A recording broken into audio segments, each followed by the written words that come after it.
Welcome back to another technical deep dive here in the debug zone. Today, we're tackling a big question and breaking it down with insights from other users.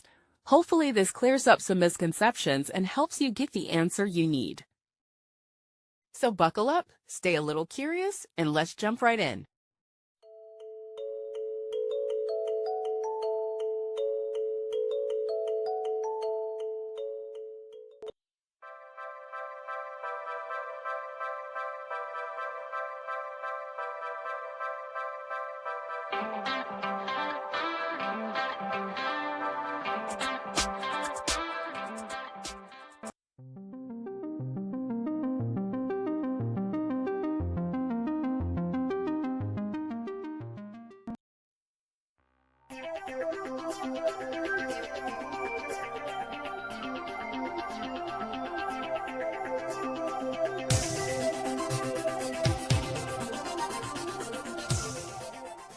And that's a wrap.